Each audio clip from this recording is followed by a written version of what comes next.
আসসালামু আলাইকুম প্রিয় ভাই বোনেরা। এই যে আজকে আমি বানাবো পালং আন্ডা কারি। তার জন্য নিছি পালং শাক, পেঁয়াজ কুচানো, এখানে আদা রসুন বাটা আছে, হলুদ মরিচ ফাঁকি আছে, হলুদ ফাঁকি আছে, আর এখানে হলো পেঁয়াজ আর মরিচ বাটা আছে, এখানে তেজপাতা, দারচিনি, এলাচ আর জিরা।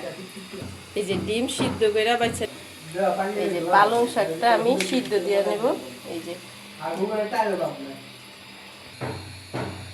এই যে সিদ্ধ হয়ে গেছে পালং শাকটা। এখন আমি এই ফ্রিজে ঠান্ডা পানিও নিতে পারেন, কি গরম পানি এই ফ্রিজে থুয়ে ঠান্ডা করেও পানি নিতে পারেন। এই যে আমি ফ্রিজে রাইখা দিছি, এই ঠান্ডা পানির ভিতরে দিয়ে দিবেন সিদ্ধ করে পালং শাকটা। এই যে লগে লগে ঠান্ডা পানিতে দিলে কালারটা সুন্দর হয়, নাহলে শাকটা বেশি সিদ্ধ হয়ে যায় তো কালারটা খারাপ হয়ে যায়।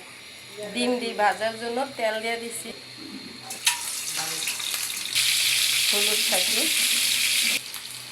লবণ, ডিমটা এখন ভালো করে ভাজা নেব একদম লাল লাল করে। এই যে ডিমগুলো আমার ভাজা হয়ে গেছে, আমি লড়াই চাড়াই ভাজা নিছি, কড়াই দিছি আর তেল দেব। বিসমিল্লাহির রহমানির রহিম।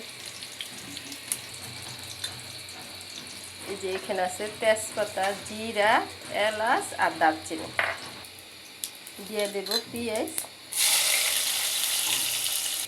যে পেঁয়াজটা ভাজা হয়ে গেছে, এখন আমি এই মশলাগুলো সব দিয়ে দেব। বাটিটা ধুয়ে পানি দিয়ে আমি মশলাটা ভালো করে কষাই নেব।